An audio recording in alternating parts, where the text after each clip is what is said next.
وقت کا تقاضا، حالات کی نزاکت اور بیانات و مضامین کا عمدہ ترین انتخاب کا واحد نام اسلامک نالج اینڈ اردو شاعری چینل۔ تو سبسکرائب کیجئے ہماری چینل کو اور دبا دیجئے بیل کا بٹن۔ السلام علیکم ورحمۃ اللہ وبرکاتہ۔ بسم اللہ الرحمن الرحیم۔ کیا نہیں کوئی غزنوی کارگہ حیات میں؟ تعمیر حیات 10 اپریل 2017۔ مضمون نگار ہیں پروفیسر محسن عثمان ندوی۔ دنیا کے تمام مورخ اور تاریخ کے طالب علم اس بات پر متفق ہیں کہ سلطان محمود غزنوی، جن کی پیدائش سن ہجری 357 مطابق سن عیسوی 967 میں ہوئی تھی، ان کا شمار دنیا کے بڑے فاتحین اور سپہ سالاروں میں ہے، لیکن اسی کے ساتھ محمود غزنوی کی شخصیت کو کم حیثیت دینے اور اسے الزام اور اتہام کا ہدف بنانے کی کوشش میں بھی کوئی دقیقہ فروگزاشت نہیں کیا گیا۔ الزام یہ لگایا کہ وہ بس ایک ڈاکو اور لٹیرے کی طرح تھا اور اس کا کام لوٹ مار کرنا تھا اور دولت جمع کرنا تھا۔ اچھے خاصے پڑھے لکھے لوگوں کی زبان پر یہ بات آتی ہے۔ سوال یہ ہے کہ بیٹھے بٹھائے اس نے ہندوستان پر حملہ کیوں کیا؟ آخر ہندوستان کا قصور کیا تھا کہ اسے لوٹا گیا اور بار بار لوٹا گیا؟ ہندوستان کو لوٹنے کا الزام تاریخ سے ناواقفیت کی وجہ سے لگایا گیا ہے۔ محمد بن قاسم ہو یا سلطان محمود غزنوی، دونوں میں سے کسی نے جنگ کی پہل نہیں کی تھی اور بے وجہ ہندوستان پر حملہ نہیں کیا تھا۔ محمد بن قاسم کے حملے کی وجوہات کا تذکرہ سب کو معلوم ہے کہ وہاں سندھ کے راجہ داہر کی سلطنت میں مسلمان تاجروں کی بیویوں اور بیٹیوں کو زبردستی پکڑ لیا گیا تھا، اور حجاج بن یوسف کے خط لکھنے کے باوجود اس نے مسلمان عورتوں کو واپس کرنے کی کوئی کوشش نہیں کی تھی۔ محمود غزنوی کی داستان حیات میں پنجاب کے راجہ جے پال کے وحشیانہ حرکتیں اور بدعہدی کا انتقام شامل ہیں۔ راجہ جے پال نے جنگ کی ابتدا کی تھی اور جنگ میں شکست کھانے کے باوجود اس نے تاوان جنگ ادا نہیں کیا تھا جس کا اس نے وعدہ کیا تھا۔ محمود غزنوی کو مال و زر کی ہوس نہ تھی، بلکہ اس کا مقصد راجہ جے پال کو سبق سکھانا تھا اور ہندوستان کے ان تمام راجاؤں کو جو راجہ جے پال کے مددگار اور حلیف بن گئے تھے سبق دینا تھا۔ اسی لیے ہندوستان کے مختلف علاقوں پر کئی بار حملے کیے تھے۔ جس شخص نے بھی تاریخ کا گہرائی کے ساتھ مطالعہ کیا ہو اس کے لیے تسلیم کرنا مشکل ہوگا کہ سلطان محمود غزنوی نے ہندوستان کے خلاف کسی جارحیت کا ارتکاب کیا تھا۔ سلطان محمود غزنوی کے والد کا نام امیر سبکتگین تھا۔ جس دور میں محمود غزنوی نے اپنی زندگی کا آغاز کیا وہ عباسی سلطنت کے زوال اور انحطاط کا زمانہ تھا، اور جب کبھی مرکزی حکومت کمزوری سے دوچار ہوتی ہے تو دور دراز پر واقع چھوٹی چھوٹی ریاستیں سر نکالنا شروع کر دیتی ہیں۔ چنانچہ وسط ایشیا میں ہر طرف طوائف الملوکی کا دورہ تھا، چھوٹی چھوٹی حکومتیں قائم ہو چکی تھی۔ ان میں غزنی کی حکومت بھی آزادی کا اعلان کر چکی تھی۔ یہ اس وقت کی بات ہے جب سن ہجری 350 میں منصور بن عبد الملک بخارا کے تخت پر بیٹھا۔ اس کے دور حکومت میں سبکتگی نے اقتدار اور ترقی کے مراحل طے کیے۔ سبکتگی کی شادی بعض روایت کے مطابق اس کے آقا اپستگی کی بیٹی سے ہوئی، اور یہی خاتون محمود غزنوی کی والدہ تھیں۔ اپستگی کا دور حکومت سن ہجری 351 سے 365 تک 15 برسوں پر محیط ہے۔ جب اس کا انتقال ہوا تو اس کا بیٹا اسحاق تخت حکومت پر بیٹھا، لیکن جلد ہی اس کا انتقال ہو گیا اور اس کی کوئی اولاد بھی نہیں، تو امراء دربار کے مشورے سے سبکتگی کو غزنی کا حکمراں بنا دیا گیا۔ کہا جاتا ہے کہ جس رات محمود پیدا ہوا اسی رات امیر سبکتگی نے خواب دیکھا کہ اس کے گھر کے آنگن میں ایک پودا لگ رہا ہے جو اس کے دیکھتے دیکھتے ایک تناور درخت میں تبدیل ہو گیا۔ پھر اس کی شاخیں اتنی پھیلی کہ لاتعداد لوگ اس کے سائے میں بیٹھ گئے۔ اگر یہ روایت درست ہے تو اس خواب کی تعبیر یہ نکلی کہ مسلمانوں کے ایک نہیں کئی سلطنتیں ہندوستان میں اس درخت کے سائے میں پروان چڑھے گی۔ اور علم و تمدن اور تہذیب کا قافلہ اس درخت کے سائے میں آرام کرے گا۔ ہندوستان میں پنجاب کے راجہ جے پال کی حکومت کی سرحدیں اور افغانستان میں غزنی کی سرحدیں ایک دوسرے سے ملی ہوئی تھی، اور راجہ جے پال کی فوجیں غزنی سرحدوں میں داخل ہو کر لوٹ مار کیا کرتی تھی۔ راجہ جے پال کی چھیڑ چھاڑ کی وجہ سے امیر سبکتگی کے آتش غضب اکثر بھڑک اٹھتی اور وہ اکثر انتقامی کارروائی کے بارے میں سوچنے لگتا۔ پھر راجہ جے پال نے امیر سبکتگی کے خلاف سندھ کی قرامطہ حکومتوں جو بظاہر مسلمان تھے ان کو بھی اپنے ساتھ ملا لیا، غزنی کے خلاف جنگ چھیڑ دی۔ ملتان کے قریب پہلا معرکہ ہوا جس میں محمود نے اپنے والد سبکتگی کے ساتھ جنگ میں حصہ لیا اور پہلی بار اسے میدان جنگ کا عملی تجربہ ہوا، اور جب دونوں طرف کی فوجوں نے ایک دوسرے کے خلاف اپنی تلواریں نیام سے باہر نکال لی تو پھر محمود غزنوی نے بھی اپنی تلوار نیام سے نکالی، اور پھر وہ کبھی دوبارہ نیام میں داخل نہیں ہوئی، کیونکہ اس کے بعد اس کی زندگی کا سارا حصہ تلوار زنی میں بسر ہوا۔ یہ جنگ جو ملتان کے قریب ہوئی تھی 3 دن تک جاری رہی، جس کا فیصلہ سبکتگی کے حق میں ہوا اور راجہ جے پال نے صلح کی درخواست کی۔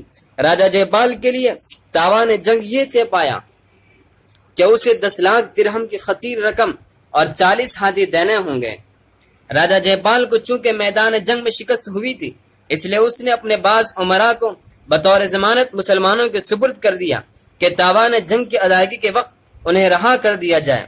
لیکن جب تاوان جنگ کی وصولی کا وقت قریب آیا جو جنگ بندی کے معاہدے میں لکھا گیا تھا، تو امیر سبکتگی نے تاوان کی وصولی کے لیے اپنے کچھ نمائندے راجہ جے پال کے دربار میں بھیجے، لیکن راجہ جے پال بھی ایک عجیب و غریب کردار کا آدمی تھا۔ وہ اپنے وعدے سے مکر گیا اور تاوان دینے سے اس نے انکار کیا، اور اس نے سلطان غزنوی کے سفیروں کے ساتھ نہایت نامناسب سلوک کیا اور گرفتار کر لیا۔ یہ بدعہدی اور عہد کی خلاف ورزی تھی جس نے امیر سبکتگی کو حد سے زیادہ برفروختہ کر دیا، اور اس نے راجہ جے پال کے خلاف چڑھائی کا مصمم ارادہ کر لیا۔ اور جب سلطان محمود غزنوی تخت حکومت پر بیٹھا تو اس نے راجہ جے پال کو پورے طور سے سبق سکھانے کا ارادہ کر لیا، اور یہی سے محمود غزنوی کے ہندوستان پر حملوں کا سلسلہ شروع ہوتا ہے جو بہت عرصے تک جاری رہا، اور اس نے ہندوستان پر 17 حملے کیے۔ ان تمام حکومتوں کو اپنے حملے کا نشانہ بنایا جنہوں نے راجہ جے پال کا ساتھ دیا تھا، اور اس کے لشکر کے ساتھ اپنے لشکر کو ملا کر متحدہ قوت کی تشکیل کی تھی۔ راجہ جے پال نے وعدہ خلافی کی اور جنگ کے تاوان کے طور پر جس رقم کی فراہمی کا اس نے وعدہ کیا تھا اس سے مکر گیا۔ اس نے سبکتگی کے نمائندے کو گرفتار کر لیا اور سبکتگی کو یہ کہلا بھیجا کہ راجہ جے پال کے جو امراء اس کے پاس موجود ہیں ان کو فوراً رہا کرے، اور صرف اسی صورت میں سبکتگی کے نمائندے رہائی حاصل کر سکیں گے۔ راجہ جے پال نے ہندوستان کے تمام راجوں رجواڑوں کو بلایا اور ان کو یہ کہا کہ ہندو مذہب خطرے میں ہے، اس لیے غزنی کے سلطان کے خلاف متحد ہو کر سب کو جنگ کرنا چاہیے۔ اس نے ان راجاؤں کو یہ بھی یقین دلایا کہ گزشتہ دنوں سلطان غزنی کے مقابلے میں اسے جو شکست ہوئی ہے وہ اس لیے کہ ہندوؤں کو جتنی مدد کرنی چاہیے تھی وہ انہوں نے نہیں کی، اور وہ اپنے دھرم کی حفاظت کے فرض سے غافل ہو گئے، اور سلطان غزنی سے جو صلح کی گئی ہے وہ حالات کے تحت مجبوراً صلح کی گئی تھی تاکہ اسے موقع ملے کہ ہندوستان کے مختلف راجاؤں کو متحدہ فوج تشکیل دے سکے۔ راجہ جے پال نے سب سے بڑی عہد شکنی یہ کی کہ جنگ کا تاوان دینے سے انکار کر دیا تھا۔ دوسرا جرم اس نے یہ کیا تھا کہ سلطان سبکتگی کے سفیروں اور نمائندوں کو گرفتار کر لیا تھا، اور اصرار کیا تھا کہ جب تک راجہ جے پال کے خاص آدمیوں کو جو بطور ضمانت غزنی میں رکھے گئے تھے رہا نہیں کر دیا جاتا، سبکتگی کے سفیروں کو رہا نہیں کیا جائے گا۔ غزنی کے دربار میں جب راجہ جے پال کے مکر و فریب اور دغا کا علم ہوا تو وہاں کی در و دیوار جہاد کے اعلان سے گونج اٹھے، اور ہزاروں رضاکار امیر سبکتگی کے جھنڈے تلے جمع ہو گئے۔ محمود غزنوی نے یہ سب کچھ دیکھ رہا تھا۔ جب راجہ جے پال کے بدعہدی اور وعدہ خلاف اور دھوکہ دہی اس کے نظر میں سامنے تھی، اس نے یہ بھی دیکھا کہ اس طرح جنگ کا بگل دبا دیا جائے، اور عنقریب میدان جنگ میں شعلے بھڑکنے والے ہیں۔ جنگ شروع ہوئی اور راجہ جے پال خود بڑی مشکلوں سے جان بچا کر فرار ہو سکا، اور پھر راجہ جے پال نے صلح کا ہاتھ بڑھایا۔ لیت و لعل کے بعد صلح کی پیشکش قبول کر لی گئی۔ امیر سبکتگی نے اس موقع پر اپنے بیٹے محمود غزنوی کو بہت سی فوجی مہم کا ذمہ دار بنایا، اور جب سن ہجری 387 میں اس کا انتقال ہوا تو تخت کا جانشی محمود غزنوی ہوا۔ تخت نشینی کے معاملے میں سبکتگی کے بیٹے اسماعیل اور محمود میں کچھ اختلاف بھی ہوا، لیکن محمود ایک تجربہ کار جنرل بن چکا تھا اور وہ بہت آسانی سے حکومت کو اپنے ہاتھ میں لے کر غزنی کا امیر بن گیا۔ اس وقت اس کی عمر 30 سال کی تھی، لیکن اسے حکمرانی اور میدان جنگ میں لڑنے کا تجربہ ہو چکا تھا اور ٹریننگ مل چکی تھی۔ وہ ہمیشہ اپنے والد کے ساتھ جنگ کے معرکوں میں شریک ہوتا تھا۔ وہ ایک مردم شناس اور تجربہ کار حاکم اور سپہ سالار ثابت ہوا۔ سن ہجری 388 میں جب محمود غزنوی سریرائے سلطنت ہوا تو غزنی کو ایک ایسا عروج حاصل ہوا جو پہلے کبھی اسے نہ ہوا تھا۔ اس نے خراسان کو بھی فتح کیا۔ اس کی وجہ یہ تھی کہ وہاں کے سابق حاکم نوح بن منصور نے خراسان کی حکومت محمود کو پہلے ہی دے دی تھی، لیکن بعد میں نوح بن منصور کو نہ جانے کیا سوجی، اس نے ایک اور شخص کو خراسان کا امیر الامراء بنا دیا۔ چنانچہ محمود غزنوی کو خراسان کو دوبارہ واپس لینے کے لیے فوج کشی کرنی پڑی۔ سلطان محمود غزنوی نے کسی معرکے میں کبھی شکست نہیں کھائی۔ اس کے اقتدار کا ڈنکا ایران اور خراسان سے لے کر ہندوستان تک بج رہا تھا۔ محمود غزنوی کا دبدبہ اب مستحکم ہو گیا تھا اور اس نے اپنی حکومت اور سلطنت کی توثیق کے لیے اپنا سفیر بغداد بھیجا، اور سفیر خلیفہ عباسی القادر باللہ کے دربار میں تحائف اور خلعت لے کر حاضر ہوا۔ خلیفہ عباسی نے بھی جواب میں خلعت بھیجی اور سلطان محمود غزنوی کی امارت کا فرمان جاری کیا، اور اس طرح سے محمود غزنوی کی امارت اور حکومت مسلم ہو گئی، کیونکہ خلیفہ عباسی نے اسے تسلیم کر لیا تھا۔ سلطان محمود غزنوی ملتان کی بغاوت ختم کرنے کے بعد پنجاب کے راجہ آنند پال سے نمٹنے کی تیاری کر رہا تھا، جو راجہ جے پال کے مرنے کے بعد تخت پر بیٹھا تھا۔ محمود غزنوی نے ہندوستانی راجاؤں سے جنگ کے علاوہ اور بھی علاقے فتح کیے، جیسے غور کا علاقہ سلطنت غزنی میں شامل کر لیا، اور پھر اس نے خراسان پر بھی قبضہ کر لیا۔ پھر وہ بلخ پہنچا اور خوارزم کا علاقہ بھی اس کی عالی ہمتی اور توسیع پسندی سے نہ بچ سکا۔ خوارزم میں اس نے اپنے بہادر جنرل التونتاش کو گورنر بنایا، جو بعد میں خوارزم شاہ کے لقب سے مشہور ہوا۔ لیکن محمود غزنوی کو بطور فاتح جو عالمگیر شہرت حاصل ہوئی وہ ہندوستان کی فتوحات کے نتیجے میں ہوئے۔ ایک سوال اہل فکر و نظر اور مورخین کے سامنے آتا ہے کہ محمود غزنوی نے بار بار ہندوستان پر حملے کیوں کیے؟ اس کا جواب یہ ہے کہ یہ اصل میں اس ملک گیری کی ہوس نہیں تھی، بلکہ پنجاب کے راجہ جے پال کی شرارتوں اور عہد شکنی اور وعدے کے خلاف ورزی کا انتقام تھا، اور خود جنگ کا آغاز امیر سبکتگی نے نہیں کیا تھا بلکہ جے پال نے کیا تھا۔ جے پال نے غزنی پر حملہ کیا تھا، اور چونکہ اس کو شکست فاش حاصل ہوئی تھی اور اس نے خراج دینا اور تاوان جنگ دینا منظور کر لیا تھا، اور پھر وہ خراج اور تاوان دینے سے مکر گیا اور ہندوستان کے دوسرے راجاؤں کی مدد سے غزنی پر حملے کی تیاری کرنے لگا، تو محمود غزنوی کے لیے جو سبکتگی کے انتقال کے بعد تخت پر بیٹھا تھا اور کوئی چارے کار نہیں تھا کہ نہ صرف راجہ جے پال کو پورے طور پر سبق سکھائے بلکہ ان حکومتوں کو بھی حملہ کریں جنہوں نے راجہ جے پال کی مدد کی تھی۔ اگر اس بیان پر کسی کو یقین نہ ہو تو کسی بھی اچھی لائبریری میں وہ چلا جائے اور مسلمانوں کی لکھی ہوئی نہیں بلکہ انصاف پسند غیر مسلموں کی لکھی ہوئی تاریخ کی کتابیں نکال کر پڑھ لیں، اسے مذکورہ مواد مل جائے گا اور اسے یقین ہو جائے گا کہ محمود غزنوی کا ہندوستان پر حملہ راجہ جے پال کی غلطیوں کا نتیجہ تھا، اور کسی بھی جارحیت اور چھیڑ چھاڑ کے جواب میں بھی کوئی بھی غیرت مند حکمراں وہی کرتا ہے جو محمود غزنوی نے کیا۔ محمود غزنوی 15,000 سواروں کے ساتھ غزنی سے نکلا اور اس نے پشاور کا رخ کیا۔ جے پال 20,000 سوار اور 30,000 پیادے اور 300 ہاتھی کے ساتھ محمود غزنوی کے مقابلے میں نکلا۔ جے پال کو مکمل شکست ہوئی اور محمود غزنوی کے ہاتھ بھاری مال غنیمت لگا۔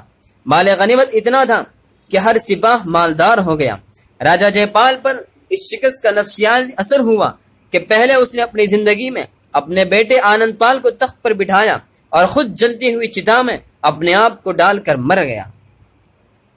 محمود غزنوی کے ہاتھوں سن ہجری 401 میں جے پال کو شکست ہوئی اور اس کے بعد آنند پال حکومت کے تخت پر بیٹھا۔ اس نے آس پاس کے راجاؤں کو بہکانے اور ورغلانے کی کوشش کی۔ اس کے ورغلانے سے بھاتیا کے راجا نے خراج دینے سے انکار کیا اور پھر قلعہ بند ہو کر محمود غزنوی سے لڑنے کی کوشش کی، لیکن اسے محمود غزنوی کے مقابلے میں شکست ہوئی اور اس نے اپنی تلوار سے خودکشی کر لی۔ محمود غزنوی پر الزامات کی کوئی حد نہیں ہے، حالانکہ ہندوستان پر اس حملے کے اسباب موجود ہے، اور پھر اس نے کسی کو زبردستی مسلمان بنانے کی کوشش نہیں کی۔ وہ اپنے مفتوحہ علاقے میں دیندار قسم کے افراد کو بطور مبلغ مقرر کرتا تھا، اور یہ مبلغ اطراف دیار میں گھوم گھوم کر اسلام کی خوبیاں بیان کرتے تھے اور توحید کے عقیدے اور مساوات کے اصول کو دلنشین انداز میں پیش کرنے کی کوشش کرتے تھے۔ ان مبلغوں اور صوفیاء کرام کی بدولت ہندوستان میں بہت بڑی تعداد میں لوگ اسلام میں داخل ہوئے۔ تبلیغ کا طریقہ کار جو محمود غزنوی نے اختیار کیا تھا اس لیے بھی ضروری تھا کہ راجہ جے پال اور اس کے بعد اس کے فرزند آنند پال نے اسلام کے خلاف زہر افشانے میں کوئی دقیقہ فروگزاشت نہیں کیا تھا۔ آنند پال سے محمود غزنوی کی جنگ ہوئی اور آنند پال کی فوج شکست سے دوچار ہوئی تو خود جان بچانے کے لیے اس نے کشمیر کا رخ کر لیا۔ کشمیر دور تھا اور راستہ بے حد دشوار، اس لیے وہ غداروں اور باغیوں کے لیے ایک محفوظ پناہ گاہ بن گیا۔ چنانچہ محمود غزنوی نے کشمیر کی جانب لشکرکشی کا ارادہ کیا اور اس نے دریائے جیحو عبور کیا اور پھر دریائے جہلم عبور کر کے کشمیر میں داخل ہوا۔ سرحدی علاقوں میں حکمرانوں اور رئیسوں نے اس کی اطاعت قبول کر لی۔ کشمیر کی سرحدوں کے قریب ہودب محمود غزنوی کا پہلا نشانہ تھا۔ ہودب کا راجہ قلعہ میں پناہ گزین ہو گیا، اور جب اس نے سلطان محمود غزنوی کی فوج کو دیکھا تو دہشت سے اس کی روح فنا ہونے لگی، اور دوسرے دن وہ 10,000 افراد کے ساتھ محمود غزنوی کی خدمت میں حاضر ہوا اور اس نے اسلام قبول کر لیا۔ ہودب کو مسخر کرنے کے بعد سلطان محمود نے قلعہ گلچن کا رخ کیا۔ راستے خطرناک اور دشوار گزار تھے، اور جب دونوں طرف کی فوجیں ایک دوسرے کے مقابل جمع ہوئی تو دونوں کے درمیان میں پانی تھا۔ سلطان محمود نے بڑے حکمت عملی اور ہمت سے مقابلہ کیا، چنانچہ گلچن کی فوج کو شدید ہزیمت کا سامنا کرنا پڑا۔ اس کی فوج کا ایک حصہ پانی میں ڈوب کر مر گیا، اور جن کے لیے کوئی راہ فرار نہ تھی ان کو سلطان محمود کی فوج نے قتل کر دیا، اور دشمن کی فوج نے 50,000 آدمی مارے گئے۔ سلطان محمود غزنوی نے جنگ میں اس فتح کے بعد کشمیر میں اشاعت اسلام کے لیے مبلغ مقرر کیے اور تمام مال غنیمت کو ساتھ لے کر غزنی واپس ہوا۔ سلطان محمود غزنوی آہن عزم و ارادے کے مالک تھا۔ اصول جہاں-بانی اور حکمرانی کے لیے ضروری تھا کہ پنجاب پر اپنے اقتدار کو مستحکم بنانے کے لیے آنند پال کو اس کے بدعہدی اور غداری کی سزا مل جائے۔ وہ آنند پال کے خلاف فیصلہ کن لڑائی کی تیاری کر رہا تھا۔ دوسری طرف آنند پال شمالی ہندوستان کے ہندو راجاؤں کا نام پیغام بھیج رہا تھا اور ہندو مذہب کی سلامتی کے لیے دہائی دے رہا تھا اور مذہب کے نام پر مدد کرنے پر سب کو آمادہ کر رہا تھا۔ چنانچہ اس کی آواز پر ہزاروں پنجابی ہندو اس کی فوج میں شامل ہو گئے۔ عورتوں نے اپنے قیمتی زیورات کو بیچ کر آنند پال کو چندہ دیا۔ چنانچہ آنند پال کے پاس لڑنے کے لیے ایک لشکر جرار تیار ہو گیا۔ پنجاب کے ہندو اور جنگجو قبائل محمود غزنوی کے خلاف جنگ میں متحد ہو گئے، اور ہندوستان کے بہت سے ہندو راجاؤں نے بھی جی کھول کر مدد کی۔ دونوں طرف کی فوجیں ایک دوسرے کے بالمقابل تیار تھی، لیکن 40 روز تک ایک دوسرے کے خلاف سفارہ رہنے کے باوجود جنگ شروع نہ ہو سکی، اور محمود غزنوی نے لشکرگاہ کے دونوں طرف گہری اور چوڑی خندق کھدوائیں تاکہ دشمن اچانک حملہ نہ کر سکے۔ سلطان محمود غزنوی نے جنگی فراست سے کام لیتے ہوئے 1000 تیراندازوں کا خاص دستہ ترتیب دیا اور حکم دیا کہ وہ ہندو راجاؤں پر حملہ کریں۔ یہ سلسلہ کئی دنوں تک جاری رہا۔ پھر ایک دن راجہ آنند پال کی تیراندازوں کا حملہ ہوا، اور یہ حملہ اتنا غیر متوقع تھا کہ اسے روکا نہیں جا سکا، اور کئی مسلمان شہید ہوئے۔ اور پھر موقع سے اٹھا کر آنند پال کے لشکر نے خندق بھی پار کر لی اور گھمسان کی جنگ شروع ہو گئی اور محمود غزنوی کی فوج کے بھی بہت سے سپاہی شہید ہوئے، لیکن محمود غزنوی بھی میدان چھوڑنے والا سپہ سالار نہیں تھا۔ آنند پال کی فوج میں ہاتھی بہت تھے۔ مسلمان سپاہیوں نے ہاتھیوں پر تیروں کی بارش کر دی اور ان آلات سے جو آگ برسایا کرتے تھے ہاتھیوں کو سخت زخمی کرنا شروع کر دیا۔ اس کے بعد ان ہاتھیوں نے خود راجہ آنند پال کی فوج کو رودنا شروع کر دیا اور اس طرح اس کی فوج کے 20,000 آدمی مارے گئے اور خود آنند پال زخمی ہو گیا اور کچھ دنوں کے بعد مر گیا، اور اس کے بعد اس کا بیٹا جے پال دوم راجہ بنا۔ راجہ جے پال دوم کو اسلام دشمنی ورثے میں ملی تھی۔ ہندوستان میں اسلام کو لوگ اس نظر سے دیکھ رہے تھے کہ جیسے ہندو دھرم کا سب سے بڑا حریف ہو، اور اس کے ماننے والے بت شکن ہوتے ہیں اور ان بتوں کی جن کی وہ عبادت کرتے ہیں ذرا بھی عزت نہیں کرتے۔ ملک کے راجاؤں میں دین اسلام کے خلاف ایک انتقامی جذبہ ابھر کر سامنے آ رہا تھا، اور پنجاب کے راجہ جے پال اور دوسرے راجاؤں کی شکست کے بعد اسلام کو ہندو دھرم کا سب سے بڑا دشمن سمجھا جا رہا تھا۔ محمود غزنوی نے ان تمام راجاؤں کو سخت ترین سبق سکھانے کا ارادہ کر لیا تھا جنہوں نے پنجاب کے راجہ جے پال کی مدد کی تھی اور اس کی مدد کے لیے اپنی فوج بھیجی تھی۔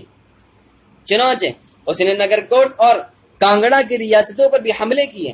کانگڑا پنجاب کا ایک قدیم اور پہاڑی شہر ہے اور نگرکوٹ ہمالیہ کے دامن میں واقع ہے۔ یہاں ایک قلعہ تھا جسے بہت سارے بت رکھے ہوئے تھے اور یہ مشہور تھا کہ کوئی اس قلعے کو فتح نہیں کر سکتا کیونکہ ان بتوں کا آشیرواد اس قلعے کو حاصل ہے، اور پورا قلعہ اور یہ شہر ان بتوں کے دامن عاطفت میں ہے۔ محمود غزنوی نے اپنی فوجی طاقت اور اپنے اسلامی عقیدے کے ساتھ ان سب شہروں کو فتح کر ڈالا۔ اس کے بعد وہ پشاور پہنچ گیا، پھر اس نے بھیم کا قلعہ فتح کیا۔ اس قلعے کے فتح ہونے پر سلطان محمود غزنوی کو 60 لاکھ اشرفیاں حاصل ہوئی اور 700 من سونے چاندی کے زیورات ملے اور ایک ایسا مکان بھی جو چاندی کا بنا ہوا تھا۔ سلطان محمود غزنوی نے غزنی پہنچنے کے بعد 3 دن تک فتح کا جشن منایا اور 3 دن تک مال غنیمت کی عام نمائش کی۔ پنجاب اب غزنی سلطنت کا حصہ بن گیا تھا، لیکن پنجاب کی سرحد پر تھانیسر واقع تھا جو ہندوؤں کا مشہور تیرتھستان تھا۔ تھانیسر کے بارے میں مافوق الفطرت کہانیاں بہت مشہور تھی، اور یہ کہ وہاں ایک ایسا ہاتھ ہے جو میدان کارزار میں دشمنوں کا صفایا کر دیتا ہے۔ سلطان محمود غزنوی پوری تیاری کے ساتھ تھانیسر کی جانب بڑھا۔ ان دنوں دریائے سرسوتی میں طغیانی آئی ہوئی تھی اور دریا کے دوسرے کنارے پر دشمن کا لشکر پڑاؤ ڈالے ہوئے تھا۔ بظاہر دریا عبور کر کے تھانیسر پر حملہ کرنا آسان نہ تھا۔ محمود غزنوی نے اس جگہ کا انتخاب کیا جہاں دریا کا پاٹ کچھ کم اور قابل عبور تھا۔ اس نے پہلے اپنی فوج کا ایک چھوٹا دستہ بھیجا جو دریا کو عبور کر کے تھانیسر کی فوج پر حملہ آور ہوا، اور جب تھانیسر کے راجہ کی فوج چھوٹے سے دستے کے ساتھ الجھی ہوئی تھی، محمود غزنوی نے اپنی باقی فوج کو اسی راستے سے دریا عبور کر کے دشمن پر حملہ کرنے کا حکم دے دیا۔ گھمسان کی جنگ تھی، لیکن تھانیسر کا راجہ مقابلہ نہ کر سکا اور تھانیسر کا تیرتھستان مسلمانوں کے قبضے میں آ گیا۔ یہاں بہت بیش بہا مال غنیمت ہاتھ لگا اور قیدیوں کی تعداد تو اتنی زیادہ تھی کہ غزنی کے بازار میں غلاموں کی قیمت گر گئی۔ تھانیسر کے فتح کے بعد محمود غزنوی نے برن کا رخ کیا۔ برن کا موجودہ نام بلند شہر ہے جسے راجہ برن نے آباد کیا تھا۔ بلند شہر میں ایک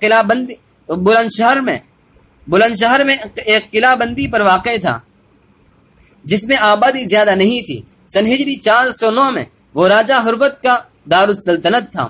چونکہ راجہ ہروت بھی محمود غزنوی کے خلاف آنند پال کی مدد کی تھی، اس لیے محمود غزنوی کی 1,20,000 مسلمان مجاہدوں پر مشتمل فوج لے کر اس کی سرکوبی کے لیے روانہ ہوا اور دریائے جمنا کے قریب پہنچا، اور میرٹھ کے قریب اس نے جمنا پار کر لیا اور بند یعنی کہ بلند شہر آ گیا۔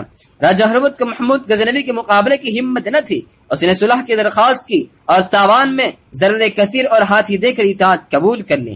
اب محمود غزنوی نے متھرا کا رخ کیا جو دہلی کے قریب ہے، اور اس وقت اس کو مرکزی مقام حاصل تھا اور اس شہر کی مذہبی اہمیت تھی، اور کرشن جی جسے ہندو پوجتے تھے اور بھگوان کا اوتار قرار دیتے تھے وہ اسی شہر میں پیدا ہوئے تھے۔ محمود غزنوی کی دھاک پورے ملک میں بیٹھ گئی تھی۔ متھرا کا راجہ لڑنے کی ہمت نہ کر سکا، اس نے ہتھیار ڈال دیے۔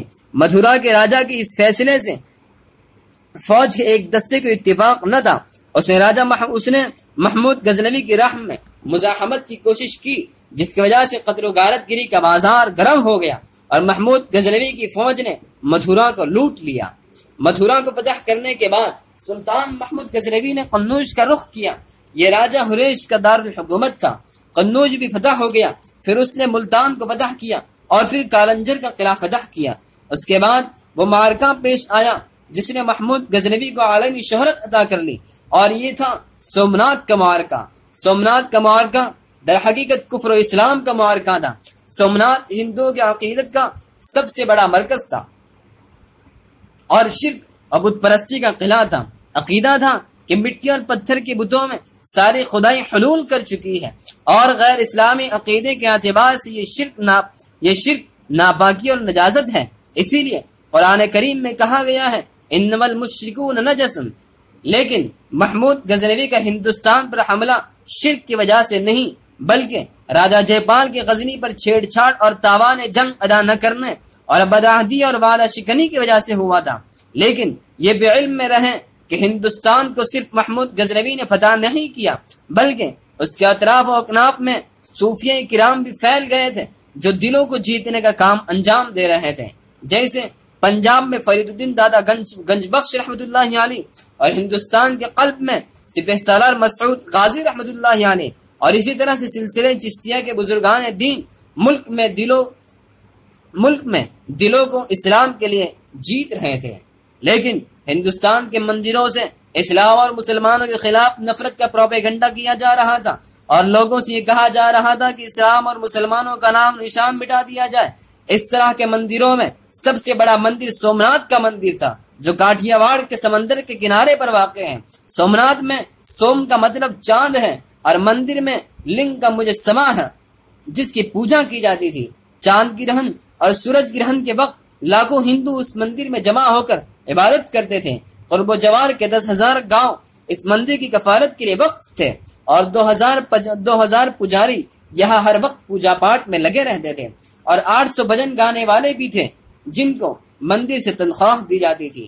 مندر کا گھنٹا سونے کی ایک زنجیر میں لٹکا ہوا تھا جس کا وزن 200 من بتایا جاتا ہے۔ اس مندر کے ساتھ طرح طرح کی کرامات منسوب تھی، اور یہ خیال عام تھا کہ مندر ناقابل تسخیر ہے۔